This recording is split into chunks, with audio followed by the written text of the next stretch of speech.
کو تحت الثری تک کی زمین کو کھودا تھا اور وہاں سے کعبہ شریف کا فاؤنڈیشن رکھا. سید الملائکہ جبریل نے اس کو تعمیر کیا. اس کے بعد جب حضرت آدم علیہ نبی علیہ السلام کو زمین پر اتارا گیا تھا تو ماں حوا سے جب عرفات میں ملاقات ہوئی تھی, اس کے بعد فرماتا اس وقت ٹیلے کے پاس جاؤ اور جانے کے بعد اس کا طواف کرو. تو حضرت آدم علیہ نبی علیہ السلام نے اس کو تعمیر کیا تھا. اس کے بعد حضرت ادریس علیہ السلام نے اس کو تعمیر کیا تھا. اس کے بعد حضرت نوح علیہ نبی علیہ السلام تک یہ سلسلہ چلتا رہا اور طوفان نوح کے بعد یہ سلسلہ اس طرح سے چلا کہ اللہ کے نبی ابراہیم علیہ السلام نے سب سے پہلے اس کعبہ کو تعمیر کیا, جس کو قرآن نے کہا ان اول بیت وضع للناس للذی ببکۃ مبارکا وہدی للعالمین, جس میں لوگوں کے لیے ہدایت ہے. وہ خانہ کعبہ کی تعمیر جب شروع ہوئی, اللہ کے نبی حضرت ابراہیم علیہ نبی علیہ السلام جلوہ گر ہوئے اور ارشاد فرمایا میرے بیٹے اللہ یہ فرماتا ہے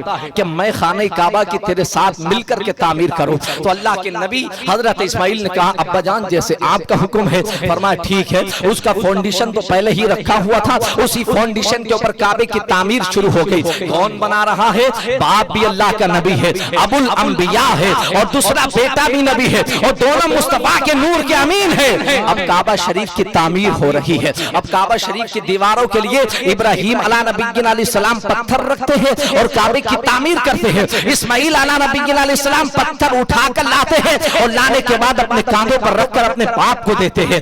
وہ راج کا کام کر رہے ہیں, یہ مزدور کا کام کر رہے ہیں. حتیٰ کہ جب کعبے کی دیواریں اتنی بلند ہو گئی کہ اب ہاتھ وہاں تک نہ پہنچنے پائے, بات وہاں تک نہ پہنچنے پائے, تو ابراہیم علیہ السلام کے اسماعیل نے کہا ابا جان اب ہاتھ یہاں تک نہیں پہنچتا, اب کیا کیا جائے؟ تو آپ نے فرمایا جاؤ پہاڑی سے بڑا پتھر اٹھا کر کے لاؤ تاکہ اس پہ کھڑے ہو کر کے کعبہ کی تعمیر کر دی جائے. جب اسماعیل علیہ نبی علیہ السلام کعبے کے لیے اس پتھر کی تلاش کر کے نکلے ہیں تو اللہ نے جبریل سے فرمایا جبریل جاؤ اور جمعہ کے بعد جبل ابو قبیس کے اندر جو طوفان نوح کے درمیان وہ پتھر ادریس کے ذریعے میں نے چھوا دیے تھے ان پتھروں کو نکالو جو جنت سے آدم لے کر کے آئے تھے.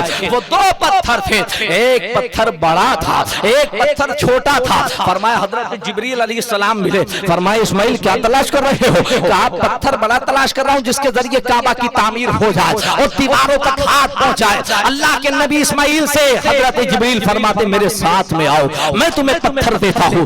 آپ نے اپنا پر مارا اور مارنے کے بعد وہی جو جنت سے دو پتھر لے کر کے آئے تھے ابراہیم علیہ نبی علیہ السلام جن کو دیا گیا تھا بطور تحفہ اللہ نے عطا فرمایا تھا, وہ دو پتھر عطا فرما دیے. حضرت اسماعیل نے فرمایا نہیں میں تو ایک ہی پتھر لینے کے لیے آیا تھا. فرمایا نہیں رب کا حکم یہ دونوں لے کر کے جاؤ. فرمایا دونوں کا کیا مطلب ہے؟ فرمایا ایک وہ ہے جس پہ تمہارے باپ کھڑے ہو کر کعبے کی تعمیر کریں گے اور یہ جو چھوٹا والا ہے یہ کعبے کی دیواروں میں نصب کر دیا جائے گا تاکہ حاجی اسے چوم کر کے اللہ کا شکرانہ ادا کرے اور اللہ اس کے گناہوں کو معاف فرما دے. ایک حجر اسود کا پتھر تھا اور ایک بڑا پتھر تھا. جبریل امین سید الملائکہ نے دیا اور دینے کے بعد ابراہیم علیہ نبی علیہ حضرت اسماعیل لے کر کے آئے اور اپنے باپ کو کہا. حضرت جبریل نے یہ ارشاد فرمایا رب کا حکم ہے.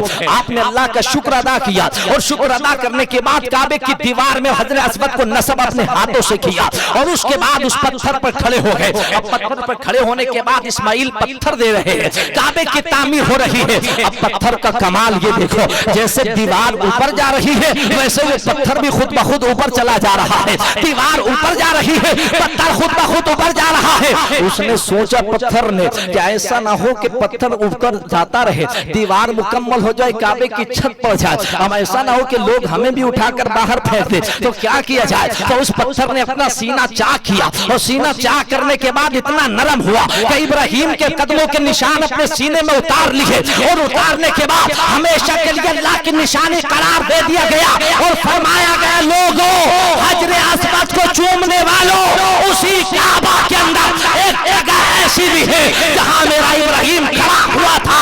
وہ جگہ کون سی ہے؟ جہاں ان کے قدموں کے نشان تھے. مولا پھر کیا کیا جائے؟ فرمایا یہ ایسی عظیم و شان جگہ ہے, یہاں کھڑے ہو کر میری بارگاہ میں جو سجدہ کرے گا قیامت تک میں اس کے سجدے کو قبول فرما لوں گا. وَاتَّخِذُوا مِن مَّقَامِ إِبْرَاهِيمَ مُصَلًّى, اللہ نے اسے مصلی بنا دیا، نماز کی جگہ بنا دیا ہے۔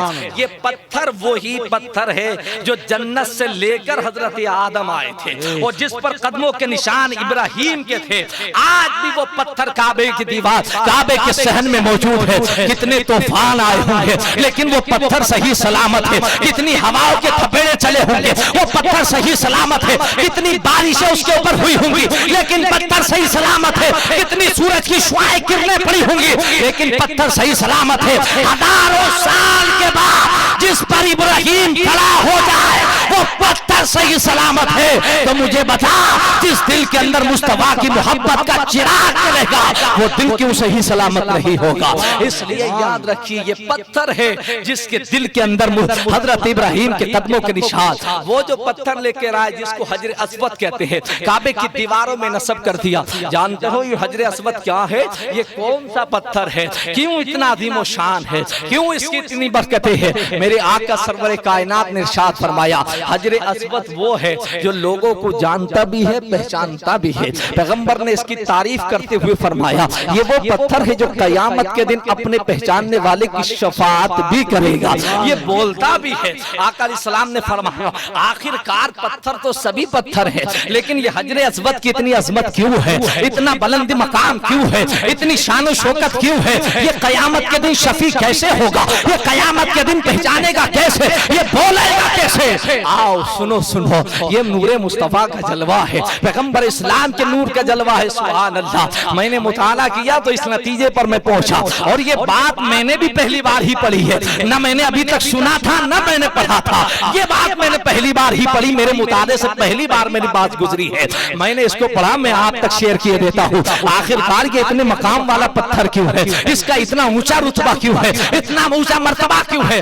جانتے ہو یہ پتھر کون سا ہے؟ یہ پتھر وہی پتھر ہے کہ جب اللہ نے عالم ارواح کے اندر اپنے ملائکہ سے مصطفیٰ کی رسالت و نبوت کا عہد لیا تھا اور ان سے حلف لیا گیا تھا وَإِذْ أَخَذَ اللَّهُ مِيثَاقَ النَّبِيِّينَ لَمَا آتَيْتُكُم مِّن كِتَابٍ وَحِكْمَةٍ ثُمَّ جَاءَكُمْ رَسُولٌ مُصَدِّقٌ لِّمَا مَعَكُمْ لَتُؤْمِنُنَّ بِهِ وَلَا تَنصُرُنَّهُ قَالَ أَقْرَرْتُمْ وَأَخَذْتُمْ عَلَىٰ ذَٰلِكُمْ إِصْرِي قَالُوا أَقْرَرْنَا قَالَ فَاشْهَدُوا وَأَنَا مَعَكُمْ مِنَ الشَّاهِدِينَ۔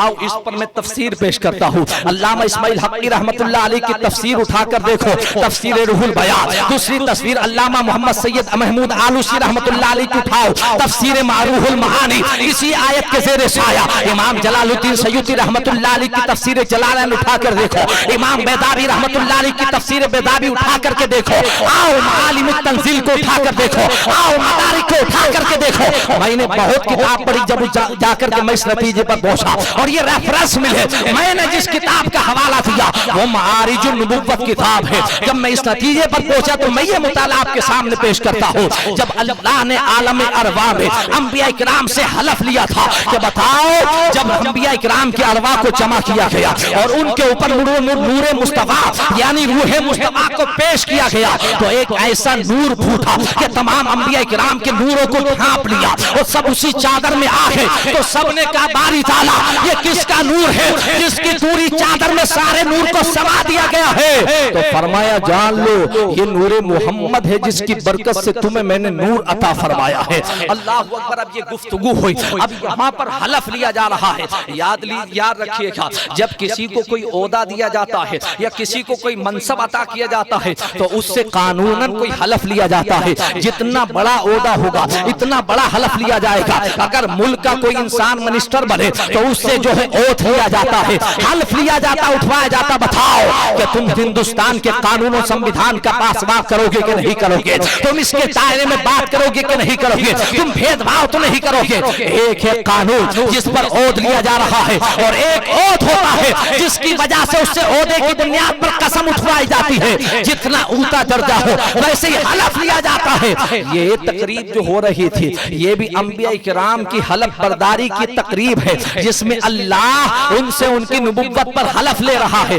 حلف لینا ایک موضوع ہے، حلف کس چیز پر لیا جا رہا ہے یعنی نور مصطفیٰ پر اور مصطفیٰ احمد کی نبوت و رسالت پر، مصطفیٰ کی نصرت پر، مصطفیٰ کی مدد پر، مصطفیٰ کے پیچھے چلنے پر، مصطفیٰ کی شریعت کی حفاظت پر، مصطفیٰ پر ایمان لانے پر حلف لیا جا رہا ہے جو قرآن کی آیت کریمہ ہے۔ اب پوچھا گیا، فرمایا گیا ان نبیوں سے ارشاد فرمایا یہ میرے مصطفیٰ کا نور ہے جس کے صدقے میں نے تمہیں پیدا فرمایا ہے، اور اگر یہ نہیں ہوتا تو میں تمہیں پیدا نہیں کرتا۔ سنو سنو میرے نبیوں، وَإِذْ أَخَذَ اللَّهُ مِيثَاقَ النَّبِيِّينَ لَمَا آتَيْتُكُم مِّن کِتَابٍ وَحِکْمَةٍ، میں تمہیں نبوت عطا کروں گا، میں تمہیں رسالت بھی عطا کروں گا، تمہیں کتاب بھی عطا کروں گا، تمہیں حکمت کا علم بھی دوں گا، تمہیں قوم بھی عطا کروں گا، تمہیں بندے بھی دوں گا، لوگ تمہارا کلمہ پڑھیں گے، لوگ مسلمان بھی ہوں گے، تمہاری حکومتیں بھی ہوں گی، یہ سب کچھ میں دوں گا۔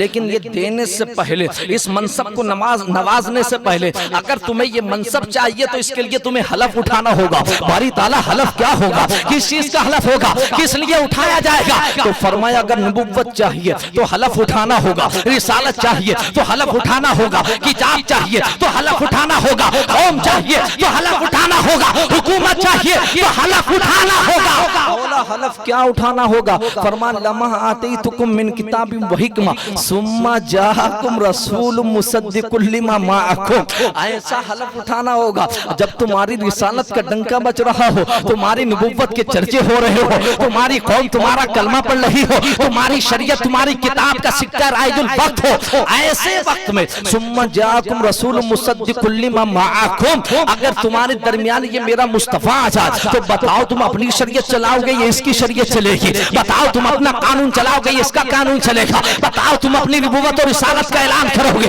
یا مصطفیٰ کی نبوت اور رسالت کا اعلان ہوگا؟ لَتُؤْمِنُنَّ، حلف کے الفاظ یہ ہیں لَتُؤْمِنُنَّ بِهِ وَلَا تَنْصُرُنَّ، بتاؤ یہ حلف لیتے ہو کہ تم اس کی مدد کرو گے، اس کے پیچھے چلو گے؟ اگر یہ حلف اٹھاتے ہو تو میں تمہیں نبی بناتا ہوں، میں تمہیں رسول بناتا ہوں، میں تمہیں کتابیں عطا کرتا ہوں۔ آدم سے لے کے عیسیٰ تک ہر نبی نے حلف اٹھایا۔ اب حلف اٹھانا الگ بات ہے، وہ حلف لیا کس پہ جا رہا ہے؟ مصطفیٰ کی نبوت و رسالت پر۔ آؤ علامہ اسماعیل حقی رحمۃ اللہ علیہ لکھتے ہیں جب حلف لیا جا رہا تھا اور عالم ارواح میں انبیاء اکرام کی روحوں سے، ان نوروں سے حلف لیا جا رہا تھا، تو ادھر رب الفاظ ارشاد فرما رہا تھا، ادھر وہ کاپی کر رہے تھے، اور جس پر انبیاء کے ہاتھ رکھے تھے اس پتھر کا نام حجر اسود ہے، جس پر ہاتھ رکھے اللہ نے حلف اٹھوایا تھا۔ حجر اسود ہے، یہی پتھر تھا، اسی پتھر پر آقا نے بھی دست مبارک رکھا، اسی پتھر پر آدم نے بھی رکھا تھا، اسی پتھر پر انبیاء نے بھی رکھا، اور اس پتھر پر ہاتھ رکھنے کے بعد اللہ نے فرمایا بتاؤ تم اس کے پیچھے چلو گے یا نہیں چلو گے، اس کی مدد کرو گے کہ نہیں کرو گے؟ تو سب نے کہا قال اقررتم، ہم اقرار کرتے ہیں مولا، ہم اس بات کو اقرار کرتے ہیں کہ ہم پیچھے پیچھے چلیں گے، ہم اپنی نبوت اور رسالت کا اعلان نہیں کریں گے۔ اللہ اکبر۔ اللہ نے فرمایا ٹھیک ہے، اگر تم یہ وعدہ کرتے ہو فاشہدوا، تو تم ایک دوسرے پہ گواہ بن جاؤ، موسیٰ تم عیسیٰ کے گواہ بن جاؤ، عیسیٰ تم موسیٰ کے گواہ بن جاؤ، ایک دوسرے کو گواہ بنا دیا، اور گواہ بنانے کے بعد فرمایا وَأَنَا مَعَكُم مِّنَ الشَّاهِدِينَ، اور میں تم سب پر گواہ ہوں۔ تم نے حجر اسود پر ہاتھ رکھنے کے بعد یہ حلف اٹھا لیا ہے جس پر انبیاء کے 1,24,000 یا 2,24,000 انبیاء کے دستے کریم رکھے ہو، بتاؤ وہ پتھر کتنا فیضیاب ہوگا جس پر مصطفیٰ کے ہاتھ رکھنے کے بعد مصطفیٰ کی نبوت و رسالت کی حلف برداری لی جا رہی ہو، بتاؤ وہ عظیم و شان پتھر کتنا عظیم ہوگا۔ اس لیے جب نبی کا ہاتھ رکھا تو اس کے اندر پاور یہ آ گیا مصطفیٰ کے نور کے جلوے کی برکت سے کہ اگر ایک گناہگار لاکھوں برس کے گناہ کرے اور اسے چوم لے تو اللہ گناہوں سے بری فرما دیتا ہے۔ یہ اس پتھر میں کرامت آئی ہے نبیوں کے دستے کریم رکھنے کی بنیاد پر۔ بتاؤ نبی کا دستے کریم رکھا تو پتھر میں اتنی پاور آ جائے، نبی کا دستے کریم پتھر پہ رکھا جائے تو پتھر میں اتنی پاور آ جائے، اور اگر کسی سینے پر مصطفیٰ کا دستے کریم رکھ جائے تو پھر کتنی پاور آئے گی۔ اس لیے میرے سرور کائنات حضور اکرم صلی اللہ علیہ وسلم کی تقریب ہوئی، حضرت اسماعیل نے وہ پتھر کعبے کی دیوار میں کروا دیا، اس کے بعد کعبۃ اللہ کی دیواریں اونچی ہوئی اور کعبہ مکمل تعمیر ہو گیا، تو رب کائنات نے ارشاد فرمایا میرے ابراہیم اس پہاڑی پر کھڑے ہو جاؤ، اور کھڑے ہونے کے بعد آواز دو، اور آواز دو کہو آؤ وَلِلَّهِ عَلَى النَّاسِ حِجُّ الْبَيْتِ مَنِ اسْتَطَاعَ إِلَيْهِ سَبِيلًا سبیلا، آؤ رب کے گھر کا حج کرو، رب کے گھر کا طواف کرو، رب کے گھر میں سجدے کرو، رب کے گھر میں رکوع کرو، آؤ رب کے گھر کی طرف۔ تو رب کی بارگاہ میں ابراہیم نے عرض کی مولا میری آواز کہاں تک جائے گی؟ صرف مکہ ہی والے سنیں گے، میں کہاں تک آواز دوں گا؟ رب نے فرمایا ابراہیم آواز دینا تیرا کام ہے، قیامت تک لوگوں تک پہنچا دینا ہمارا کام ہے، تو آواز دے، آواز دے۔ ابراہیم خلیل اللہ نے کھڑے ہو کر آواز دی ہے، وَلِلَّهِ عَلَى النَّاسِ حِجُّ الْبَيْتِ مَنِ اسْتَطَاعَ إِلَيْهِ سَبِيلًا۔ تو قیامت تک جو انسان پیدا ہوگا ہر ایک کی روح نے جواب دیا تھا لبیک لبیک، تو جس نے جواب دیا تھا قیامت تک اللہ اسے حج کی سعادت عطا فرمائے گا۔ یہ ہے ابراہیم علیہ نبینا علیہ السلام، جن کا درجہ یہ، جن کی پیشانی میں نور مصطفیٰ جلوہ گر تھا۔ اسماعیل ذبیح اللہ علیہ نبینا علیہ السلام اتنا عظیم و شان بیٹا، اللہ اکبر، کعبہ تعمیر ہو گیا، حج کا اعلان ہو گیا۔ اب وہ کعبہ کے قریب کھڑے ہوئے، اور کھڑے ہونے کے بعد جب وہ کعبہ شریف کو دیکھا، سبحان اللہ، آنکھیں ٹھنڈی ہو گئی۔ کیوں ٹھنڈی نہ ہو کعبہ کو دیکھنے کے بعد؟ نبی نے فرمایا جب پہلی نظر کعبے پہ پڑے تو جو دعا بندہ کرتا رب رد نہیں کرتا، اپنی بارگاہ میں قبول فرما لیتا ہے، اور پہلی نظر پڑنے کے بعد اس کے بقیہ گناہ معاف کر دیے جاتے ہیں۔ اب کعبے کی دیواریں سامنے ہیں، اب سامنے رکھنے کے بعد اب اللہ کا نبی ابراہیم اور اللہ کے نبی اسماعیل دعا کرتے ہیں، دعا کرتے ہیں، دعا کرتے ہیں۔ اور کیا دعا کی؟ وَإِذْ يَرْفَعُ إِبْرَاهِيمُ الْقَوَاعِدَ مِنَ الْبَيْتِ وَإِسْمَاعِيلُ رَبَّنَا تَقَبَّلْ مِنَّا إِنَّكَ أَنْتَ السَّمِيعُ الْعَلِيمُ۔ اے مولا تو ہی دعاؤں کو سننے والا ہے۔ ربنا وجعلنا مسلمین لک ومن ذریتنا امة مسلمة لک وارنا مناسکنا وتب علینا انک انت التواب الرحیم۔ اب یہ آیت کریمہ پڑھو، اس سے پہلی آیت کریمہ پڑھو، ان سورہ بقرہ کی 4-5 آیتوں سے صراحتاً ثابت ہے کہ مصطفیٰ جان رحمت سرور کائنات کا نور جن باپوں کی پشتوں سے اور جن ماؤں کے رحموں سے ہوتا ہوا گزرا ہے، وہ سب مسلمان تھے، مومن کامل تھے، سب کے پاس ایمان تھا۔ کیسے؟ ربنا وجعلنا مسلمین لک، اے اللہ اسے ہماری طرف سے قبول فرما۔ ہم دونوں مسلمانوں کے مسلمین ہے، تسنیہ کا سیگا ہے۔ یہ حضرت تشریف فرما ہے، چونکہ یہ علماء کی جماعت کے ایک عالم دین برحق ماشاءاللہ بن رہے ہیں اور افریقہ میں تعلیم پا رہے ہیں، اس لیے مسلمین تسنیہ کا سیگا ہے۔ اب یہاں پر اگر ابراہیم صرف اپنے لیے دعا کرتے تو مسلمینی پہ بات ختم ہو جاتی ہے، اللہ تو ہماری طرف سے ہمیں مسلمان رکھ اور اسماعیل کو مسلمان رکھ۔ نانا، اس کے آگے فرمایا مسلمین لک ومن ذریتنا، اور ہم دونوں کی نسلیں جو قیامت تک پیدا ہوں ان کو بھی مسلمان رکھنا۔ ومن ذریتنا، یہ ذریتنا تسنیہ کا سیگا یہ بتا رہا ہے کہ ابراہیم اور اسماعیل مل کر یہ دعا کر رہے، مولا تو ہمیں بھی مسلمان رکھ اور ہماری نسلوں سے جو قیامت تک پیدا ہو ان میں کسی کو بے ایمان نہیں رکھنا، سب کو ایمان والا ہی رکھنا ہے۔ اب وہ لوگ جو کہتے ہیں معاذ اللہ نبی کے والدین کافر تھے، تو کیا وہ من ذریتنا میں حضرت عبداللہ نہیں آتے ہیں؟ کیا وہ من ذریتی من آمنہ نہیں آتی ہے؟ کیا وہ من ذریتی من عبد المطلب نہیں آتے ہیں؟ ساری اسماعیل کی اولاد اسی میں آتی ہے، ومن ذریتنا، اور ہماری ذریت کو بھی مسلمان رکھ۔ یہاں پر ذریت عام ہے، یہ عام ہے، اور پھر خاص دعا فرمائی ایمان مصطفیٰ اور مصطفیٰ کے والدین کے لیے خاص دعا فرمائی، ومن ذریتنا امة مسلمة لک وارنا مناسکنا وتب علینا انک انت التواب الرحیم۔ اب خاص دعا کا ذکر ہو رہا ہے، ربنا وابعث فیہم رسولا منہم یتلو علیہم آیاتک ویزکیہم ویعلمہم الکتاب والحکمہ۔ اے میرے مولا، وہ جو تیرا آخری نبی ہے جس کے لیے تو نے ہم سے حلف لیا تھا، وہ جو آخری نبی ہے جس کے لیے ساری کائنات سجائی ہے، وہ جو آخری نبی ہے جس کے لیے کعبہ تعمیر کروایا ہے، وہ جو آخری نبی ہے، ربنا وابعث فیہم رسولا، اے اللہ اس آخری نبی کو بھی میری نسل میں پیدا فرما دے، میری نسل میں پیدا فرما۔ اب جس نسل میں مصطفیٰ آئیں، اندازہ کریں اس میں مسلمان ہوں گے یا کافر ہوں گے؟ جس نسل میں مصطفیٰ ہوتے ہوئے آئے، جہاں سے سیر مصطفیٰ کا نور کرتا ہوا ہے، بتاؤ ان کے ایمان کا اندازہ لگاؤ۔ ربنا وابعث فیہم رسولا منہم یتلو علیہم آیاتک، وہ رسول جو لوگوں کے سامنے تیری آیت تلاوت کرتا ہو، وَيُعَلِّمُهُمُ الْكِتَابَ اور انہیں کتاب کا علم دیتا ہو، وَالْحِکْمَةَ اور حکمت سکھاتا ہو، وَيُزَكِّيهِمْ اور ان کے دلوں کو صاف کرتا ہو۔ ایسے دعا کی تو اب بتاؤ، دیوار کعبے کی ہو، صحن کعبے کا ہو، حجر اسود سامنے ہو اور کعبے کی دیواروں میں کھڑے ہو، اللہ کا نبی ابراہیم ہو زبان سے دعا کر رہا ہو، اسماعیل ہو دعا پر آمین کہہ رہا ہو، کوئی شک ہے کہ یہ دعا قبول نہیں ہوگی؟ کوئی ایسا ڈاؤٹ ہے کہ دعا قبول نہیں ہو؟ اللہ اکبر، ایک عام آدمی کعبے کی دیوار کے سائے میں جا کر دعا کرے تو رد نہیں ہوتی ہے، پھر کعبے کو بنانے والا ابراہیم دعا کرے تو بتاؤ کیسے رد ہو سکتی ہے؟ اس آیت کریمہ سے یہ ثابت ہوا۔ اور اس سے پہلے ایک آیت ہے، انی جائلوک للناس اماما، اے میرے ابراہیم ہم نے تجھے قوم کا امام بنا دیا، ومن ذریتی اور تیری ذریت کو بھی قوم کا امام بنا دیا ہے۔ ہم نے تجھے بھی امام بنایا۔ امام کیوں بنایا؟ امام کے نبوت دی، اس کا نام امامت ہے؟ نا، نبوت تو پہلے مل چکی ہے، امامت کس کا نام ہے؟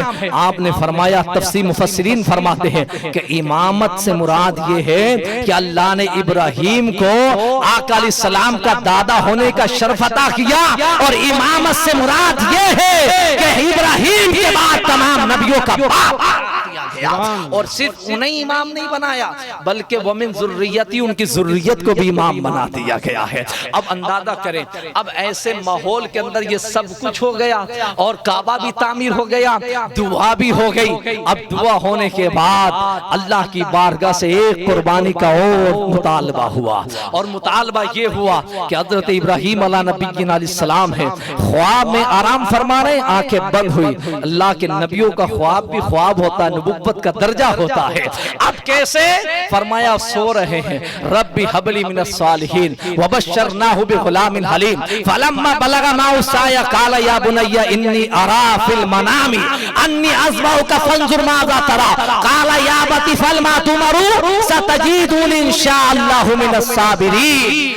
یہ خواب دیکھا، اور خواب یہ دیکھا کہ وہ اپنے لخت جگر کو، اپنے جگر کے ٹکڑے کو، اتنے کڑیل جوان کو جس نے ساتھ میں کعبہ تعمیر کروایا ہو، جس نے جو ہے گھر بنوایا ہو، جس نے سارے کام کیے ہو، جس کے ذریعے سے دعائیں کی ہو، اب خواب دیکھتے ہیں کہ میں اسے اللہ کی بارگاہ میں اللہ اس کی قربانی مانگ رہا ہے۔ تو آپ نے اپنے بیٹے سے اٹھے، اور اٹھنے کے بعد نبی نے اپنے بیٹے سے کہا، اے بیٹے میں نے یہ خواب دیکھا ہے رات کو کہ رب مجھ سے مطالبہ کر رہا ہے کہ میں تجھے ذبح کر دوں اور اللہ کی بارگاہ میں قربان کر دوں، بتا تیری کیا رائے ہے؟ قال یا بتی فل ما تؤمر ستجدنی انشاءاللہ من الصابرین۔ بیٹا ہو تو اسماعیل جیسا ہو، باپ ہو تو ابراہیم جیسا ہو، اور کیوں نہ ہو؟ اس لیے کہ دونوں کی پیشانی میں نور مصطفیٰ جو جلوہ گر تھا۔ باپ نے کہا بیٹے میں نے خواب دیکھا فی المنام انی اذبحک فانظر ماذا تری، میں تجھے ذبح کر رہا ہوں، بتا تیری مرضی کیا ہے؟ تو بیٹا جواب دیتا ہے، قال یا ابت افعل ما تؤمر ستجدنی انشاءاللہ من الصابرین۔ باپ گھبرانا نہیں، وہ کرو جو رب حکم دے رہا ہے، انشاءاللہ مجھے صبر کرنے والا پاؤ گے۔ میں objection نہیں کروں گا، میری قربانی چاہیے، میں دینے کے لیے تیار ہوں، رب مجھے پکار رہا ہے، میں دینے کے لیے تیار ہوں۔ اللہ اکبر۔ اس خواب کو پورا کرنے کے لیے اللہ کو نبی ابراہیم علیہ نبی علیہ السلام اپنی بیوی ہاجرہ سے کہا کہ میں دعوت میں جا رہا ہوں، انہیں لے کر تیار کر دو۔ تیار کر دیا گیا، اور اس کے بعد حضرت ابراہیم نے جو چھری لی اور لینے کے بعد تھوڑا سا سامان اپنے ساتھ میں لیا، لے کے چلے مینا کی وادی میں۔ اب مینا کی وادی میں چلے تو اب بیٹے کی گفتگو سنو، سبحان اللہ۔ باپ سے بیٹے نے کہا، باپ جب مجھے ذبح کرو تو ایسا کرنا، وہ جو چھری ہے نا اسے زیادہ تیز کر لینا، کہیں ایسا نہ ہو کہ دیر سے گردن کٹے تو باپ کی ممتا دل میں آ جائے، تو ہاتھ رک جائے، تمہارا جو ہے رب کی بارگاہ سے جو مطالبہ ہے وہ پورا نہ ہونے پائے۔ باپ ایسا کرنا کہ میری جو ٹانگیں ہیں نا وہ بھی باندھ دینا، کہیں ایسا نہ ہو کہ جب گردن پہ چھری چلے تو میرا جسم پھڑپڑائے، تو کہیں ایسا نہ ہو کہ تمہارے دل میں پھر محبت پیدا ہو جائے اور رب کے حکم کو پورا کرنے میں آپ پیچھے رہ جاؤ۔ اے باپ ایسا کرنا کہ مجھے جو سیدھا نہیں لٹانا، کہیں ایسا نہ ہو کہ میری آنکھوں سے آنسیں ٹکرائے، تو باپ کی محبت دل میں گردش کر جائے، مجھے پہلو کے بل لٹا دینا تاکہ آپ اپنا کام آسانی کر سکے۔ اور میرے باپ ایسا کرنا کہ میری آنکھوں کو کھلا نہیں چھوڑنا بلکہ اس پہ پٹی باندھ دینا, کہیں ایسا نہ ہو کہ نظروں سے نظریں ملے اور باپ اور بیٹے کی محبت دل میں گھر کر جائے. اللہ اکبر, یہ کون کر رہا ہے؟ یہ بیٹا جو قربان ہونے جا رہا وہ مشورہ دے رہا ہے کوئی ایسی اولاد؟ یہ اللہ کا نبی اسماعیل ذبیح اللہ ہے جو اپنے باپ سے اس طرح کا کلام کرتا ہے تو باپ ہاتھ اٹھا کر کہتا میرے لال تو خواب کو پورا کرنے میں مجھ سے زیادہ امین ہے اور میرا زیادہ مددگار ہے. اللہ اکبر. جب یہ کیا مینا کی وادی تک پہنچے تو شیطان انسانی شکل میں آیا اور آنے کے بعد اس نے پہلے چونکہ سمجھا کہ عورت پہ اٹیک کرو, عورت کا دل نازک ہوتا ہے تو معاملہ ختم ہو جائے گا. حضرت ہاجرہ کے پاس پہنچا اور کہا وہ کہاں گئے شہزادے لے کر کے؟ دونوں باپ بیٹھے تو کہا وہ تو دعوت میں گئے. تو کہا دعوت میں نہیں گئے, وہ تو انہیں قربان کرنے کے لیے گئے ہیں. تو کہا ایسا کیسے ہو سکتا ہے کہ ایک باپ اپنے بیٹے کو قربان کرتا ہوگا؟ کہ نہیں باپ نہیں کرے گا, وہ ابراہیم کو یہ خیال ہے کہ اس کا رب یہ حکم دے رہا ہے کہ وہ قربان کرے. تو حضرت ہاجرہ نے اپنے سینے پر ہاتھ رکھا, فرمایا اچھا رب کا حکم یہ ہے؟ فرمایا ہاں اسے لگتا یہ ہے کہ رب کا حکم ہے. تو حضرت ہاجرہ نے کہا رے جب رب کا حکم ہے تو پھر ایک اسماعیل کیا ہے, اگر ہزاروں ہو تو رب کی بارگاہ میں قربان کر دیے جائے. یہ ہے حضرت ہاجرہ, سیدہ ہاجرہ. فرمایا ایک کیا ہے, ہزاروں ہو تو قربان کر دیے جائے. اس کے بعد پھر یہ آگے بڑھا, آپ نے فرمایا ایسا لگتا ہے جیسے شیطان معلوم ہوتا ہے کہ رب کے حکم سے روک رہا ہے. وہاں سے چلا کہ عورت بھی قبضے میں نہیں آئی, اسماعیل کی بارگاہ میں پہنچا اور کہنے لگا جانتے ہو شہزادے کہاں جا رہے ہو؟ فرمایا دعوت میں جا رہے ہیں اپنے والد کے ساتھ. کہا نہیں وہ تمہارے والد کی چھری ساتھ میں ہے, تمہیں ذبح کرنے جا رہے ہیں. تو آپ نے فرمایا میرے والد مجھے کیوں ذبح کریں گے؟ تو کہا اس لیے ذبح کریں گے کہ وہ رب کا حکم ہے, اس لیے ذبح کریں گے. تو آپ نے فرمایا اگر رب کا حکم ہے تو پھر اسماعیل کی جان رب کے لیے ہے, تو پھر ایسا کیوں ہے کہ تو رب کے حکم سے روکنے والا کیوں بن رہا ہے؟ میں اللہ کی راہ میں قربان ہونے کے لیے تیار ہوں. اب اس کی جو ہے نظر حضرت ابراہیم پر پڑی. کہا شیخ کہاں جا رہے ہو؟ کہا حضور آپ کو خواب تو شیطان آ گیا ہوگا آپ کے خواب میں. اب بھی میں کہہ رہا تھا شیطان خود کہہ رہا تھا شیطان آ گیا ہوگا آپ کے خواب میں. خواب میں کوئی بچے ذبح نہیں کرتا ہے, آپ تو ایک خواب دیکھو اور بچے کو ذبح کرنے کے لیے چل دیے. تو آپ نے فرمایا نہیں مجھے ایسا لگتا ہے جیسے تو خود شیطان معلوم ہوتا ہے. وہیں سے آپ نے پتھر اٹھائے اور 7 کنکری اٹھا کر کے مارنا شروع کی. آج بھی وہ سنت ابراہیم و سنت اسماعیل دین مصطفیٰ میں موجود ہے.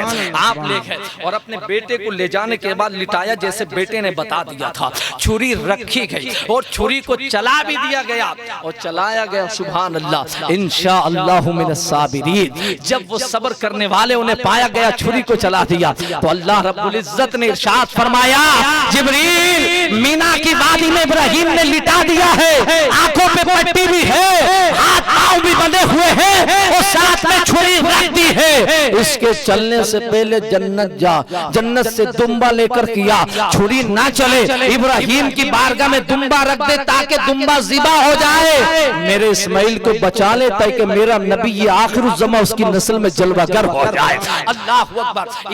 جبریل فرماتے ہیں جب چھری رکھی گئی تھی تب میں سدرہ پر تھا اور جب رب نے حکم دیا وہ چھری چلنے لگی تو میں جنت گیا, جنت سے دمبا لے کر آیا اور لانے کے بعد وہ چھری کے چلنے سے پہلے میں نے مینا کی وادی میں اسماعیل کو ہٹا لیا تھا اور دمبے کو ابراہیم کی چھری کے نیچے لا کر رکھ دیا تھا.